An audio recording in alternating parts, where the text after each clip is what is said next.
भू भुवः स्वतपः महा अजाजना सत्यम, ये 7 विराम स्थल, ये 7 दिव्य लोक, क्या यही केवल विराम स्थल या केवल यही वो पॉइंट्स हैं जहां पर शक्तियां विराम करती है या आपकी प्रेजेंस होते हैं? जी नहीं दोस्तों, हम समझते हैं कि 7 चक्रों में ही पूरी दुनिया या पूरा विज्ञान या पूरा अध्यात्म या पूरा रहस्य या पूरा ब्रह्मांड का की समाहित है। जी नहीं, ये 7 चक्र माध्यम है, ये 7 चक्र वो रास्ता है जो आपको पृथ्वी से स्वर्ग तक पहुंचाने का देवयान मार्ग है।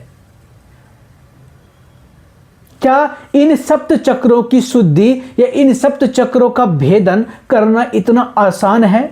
जी नहीं, इन सप्त चक्र को भेदन करने के लिए आपको अतिरिक्त चक्रों का एक्टिवेशन, अतिरिक्त चक्रों का भेदन करना अनिवार्य है। अदरवाइज आप कभी भी आप अपने ऊर्जा को, अपने मूल ऊर्जा को आप अपलिफ्ट नहीं कर पाएंगे और केवल आप यह सोच रहे हैं कि हमारी एनर्जी हमें हृदय चक्र में फील हो रहा है, हमारे थ्रोट चक्र में फील हो रहा है, हमारे आज्ञा चक्र पर वाइब्रेशंस हो रहे हैं, हमारे क्राउन चक्र पर वाइब्रेशंस हो रहे हैं, हमारे रीढ़ की हड्डी में वाइब्रेशंस हो रहे हैं, तो आप अभी भी भ्रम में हैं।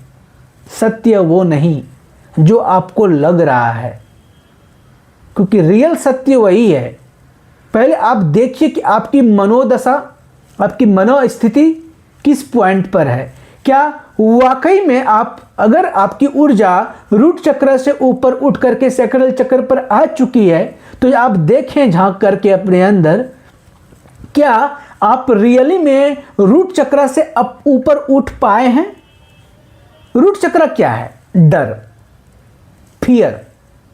अगर आपके अंदर डर स्थित है, अगर आप अभी भी भयभीत हैं किसी न किसी डायरेक्शन में, तो आप रूट चक्र से ऊपर नहीं उठ पाए हैं। दूसरा, अगर आपके मन में थोड़ा सा भी वासना या लालसाएं बची हैं, तो कभी आप सैक्रल चक्र से ऊपर आप नहीं उठ सकते।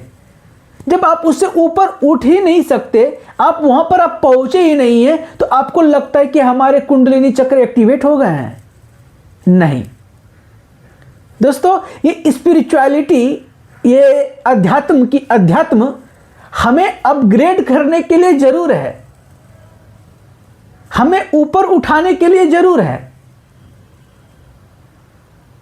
हमारा जागरण करने के लिए जरूर है। लेकिन यहीं पर कई सारे तथाकथित व्यक्ति जो गलत मिथ्य जानकारियां दे रहे हैं, लोगों को, जनमानस को बटोर रहे हैं और एक दिन में कुंडलिनी शक्ति को एक्टिवेट करके दे रहे हैं, ये चीजें थोड़ा स्वीकार्य करने योग्य नहीं है।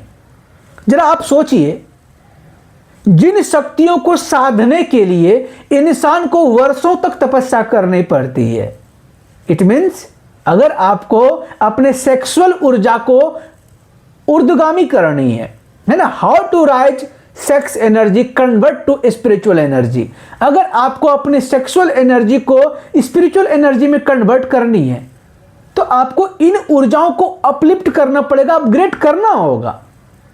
अब जरा सोच करके देखिए, रियलिटी में आप कितने देर मूलबंध लगा के बैठ सकते हैं? क्या आप लगातार 3 मिनट तक भी मूलबंध लगा के बैठ सकते हैं? अगर नहीं, तो कहां से आप अपने ऊर्जा को ऊपर आप उठा पाएंगे?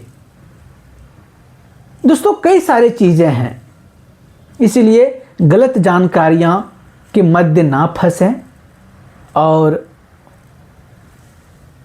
सच्चा एवं अच्छा ज्ञान को अर्जित करें और सही डायरेक्शन में, सही मार्गदर्शन में आगे बढ़ें, जिससे आपका कल्याण होगा। धन्यवाद, नमस्कार।